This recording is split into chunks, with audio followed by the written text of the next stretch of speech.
Look at this. He's watching her sleep. How is that not rapey? I gotta concentrate here, Dean.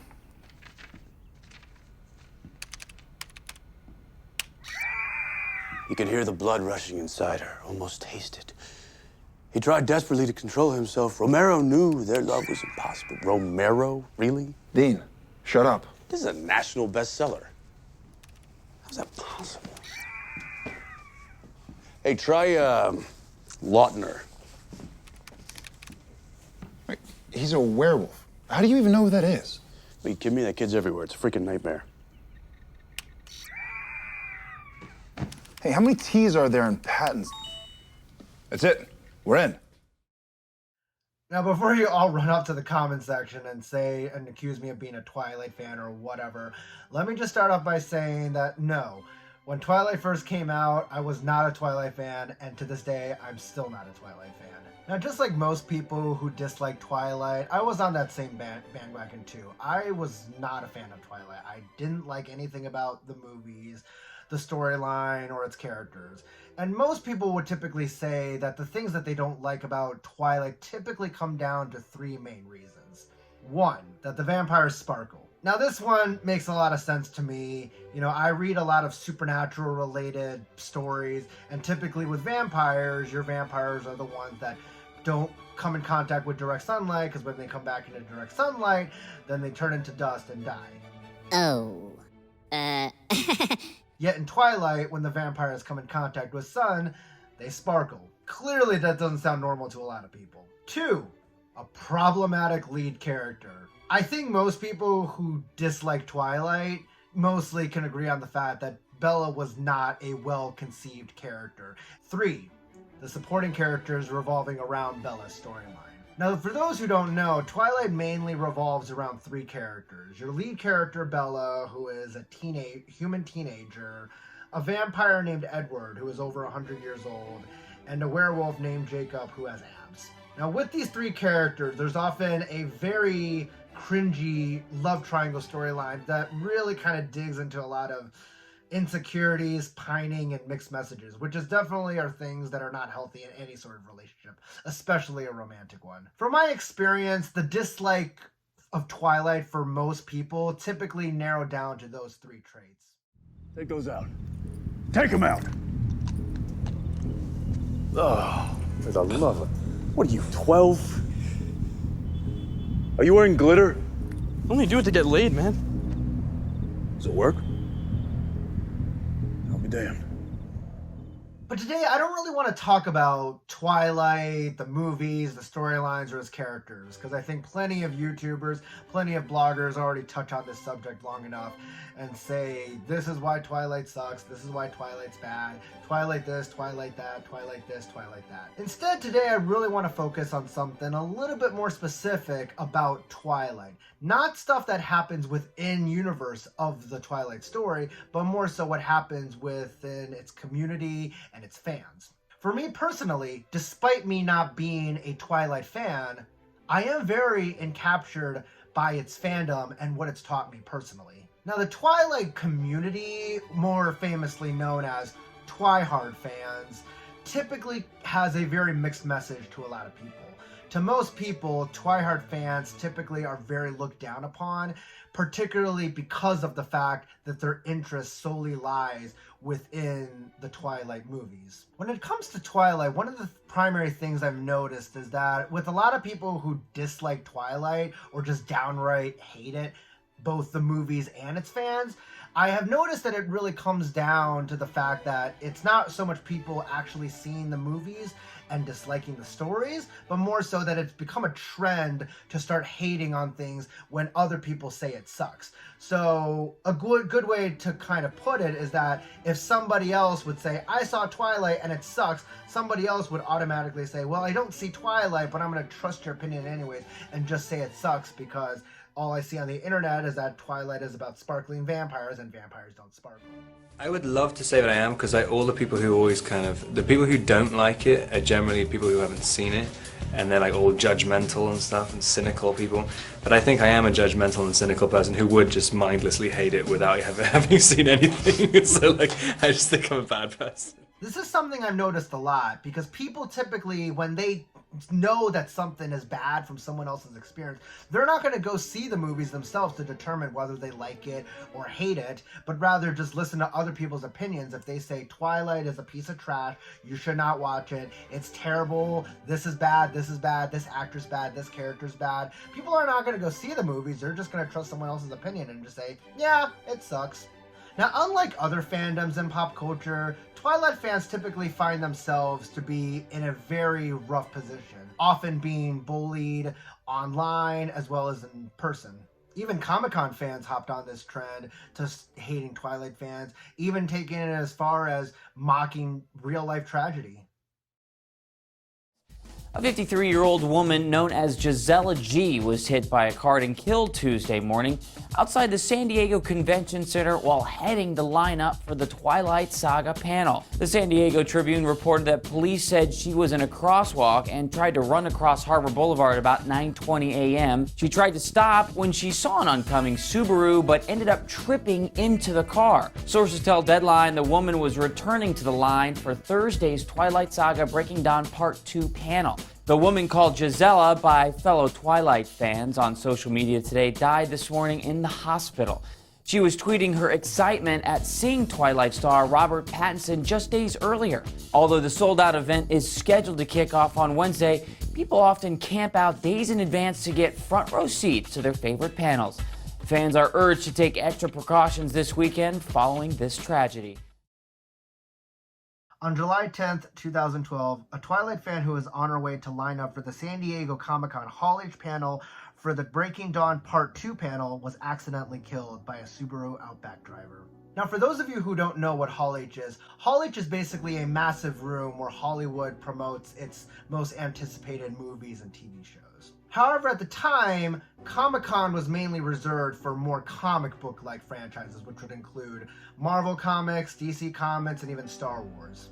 And because of the fact that Twilight found its way to Comic-Con, a lot of Comic-Con fans found themselves pretty pissed off at the fact that Twilight was basically invading their turf and taking their space. Hi, this is Chris Egertson with HitFix reporting from San Diego Comic-Con 2015.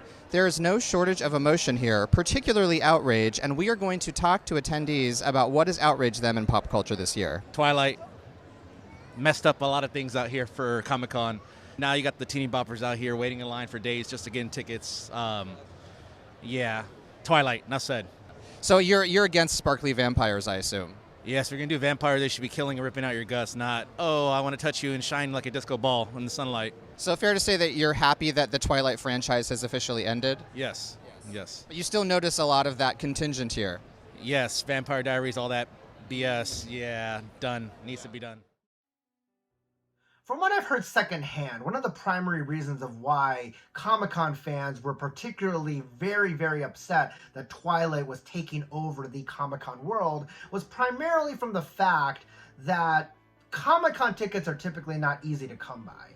And typically those who generally go to Comic-Cons in general are typically the ones that enjoy traditional comic book things, like superhero comics. So when your ticket size is limited to maybe like 100,000 people and you have 30% of those tickets go straight to Twilight fans, obviously that would upset traditional Comic-Con fans who feel like, well, we never wanted Twilight to come into our turf. This is our space that only belongs to us. We don't want you Twilight fans to come in here and mess everything up. This started a trend at Comic-Con where people literally would hold up Twilight ruined Comic-Con signs, actively bully Twilight fans, and basically telling them, you suck, you're invaluable, you need to get the hell out of here.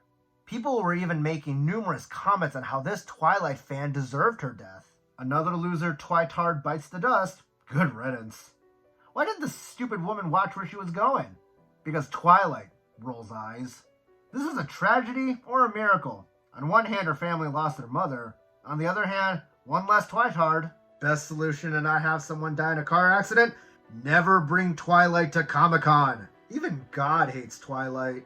Twilight kills people. Point proven. Let this be a lesson to you all. This is what's to come if there's to be any more films based off of those horrible books. Well, Bella was just like everybody else, totally mesmerized by Edward. or the Hare, as I call him. And then, suddenly, Edward is all about Bella, even though she's not the captain of the volleyball team. I'm just kidding. Or the president of the student council.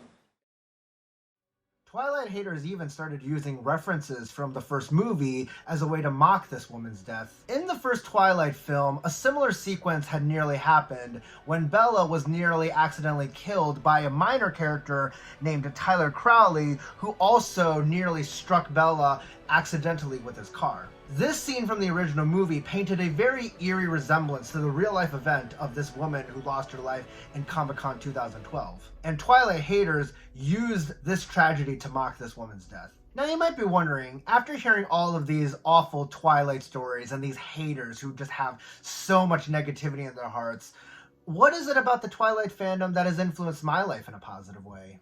For me, it was the negativity that Twilight fans received that helped me gain a little influence on how I perceive my own identity. Now, some of you probably can tell based off of the YouTube content that I've put out in the past that I'm a huge fan of the TV show Supernatural. Supernatural is one of my all-time favorite TV shows, and I love its storyline as well as its characters. And often, being a Supernatural fan also comes with the fact that occasionally I also bump into pretty die-hard Twilight fans. And from my experience of chatting with those Twilight fans, I've never met anyone in the Twilight fandom who wasn't at least aware of the fact that Twilight was not universally beloved and that it was widely hated by many. For me, I find it really inspiring on how, despite knowing that Twilight is widely hated by many, Twilight fans still stick by their own opinions proudly and not letting other people influence their identity with their negativity. In the past, this posed a huge problem for me. As soon as someone would say they hated something, even if I liked that thing, I would simply stoop down to their level and just agree with them, even though that's not exactly what I was actually thinking at the moment. An example for myself would be the series finale of Supernatural. When the series finale of Supernatural first aired, the finale got a lot of negative attention because of the fact that certain storylines didn't play out, or certain characters didn't make appearances, or certain things weren't followed up by storylines that were set up by episodes prior. However, for me, I ended up loving the series finale and thought it was the third best episode in the entire show. Despite the fact that when you look on websites such as IMDb, the rating for the series finale was very mixed, even with reviews putting out some very nasty comments about that episode. Of course, the easy thing when you find yourself in a position of someone hating something that you love is to stoop down to their level and say, yeah, I agree with you, that thing does suck. What I thought was weird about it, and what the reaction I had with it was, when I read it, it seemed like I was convinced that Stephenie was convinced she was Bella, and it wasn't. It was like it was a book that wasn't supposed to be published, and you're like reading her sort of sexual fantasy about some, and especially when she says, "Oh, it was based on a dream," and it's like, "Oh, I had this dream about this really sexy guy," and she just writes this book about it, and like some things about Edward are so specific, and it's like I was just convinced that it's like this woman is mad. She's completely mad, and she's in love with her own fictional creation, and like sometimes you like feel like uncomfortable reading this thing. So in a weird way, I almost would have to thank the Twilight fandom for helping me gain the confidence I needed to tell people, you know what, I did love the Supernatural series finale, even if you and the rest of the world didn't. I think in our society, especially with young people, there's always the struggle of whether you follow other people or you lead your own people. And I think from my experiences as a teenager is that I found myself on the following other people phase. You know, whatever other people thought was cool, I would just simply follow what they liked. If they liked Call of Duty, I will like Call of Duty, even though I wasn't a big fan of Call of Duty.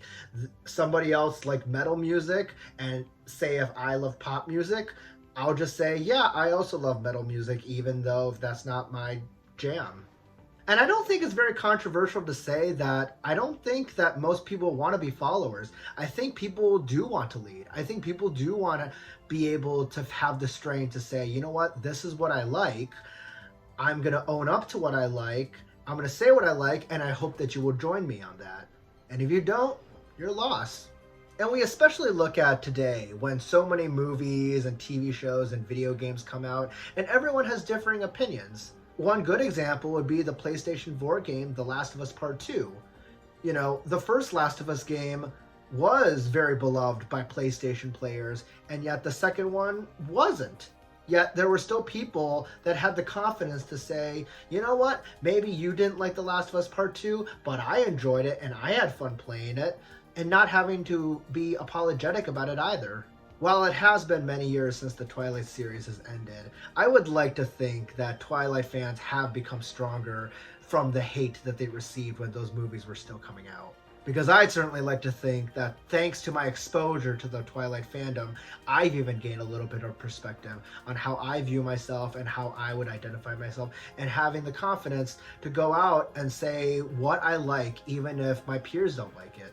While I'll never be a Twilight fan since I don't enjoy the movies in the slightest, I will have the utmost respect for its resilient fans. Hello. If you enjoyed this video, please click the subscribe button, or I shall assassinate you.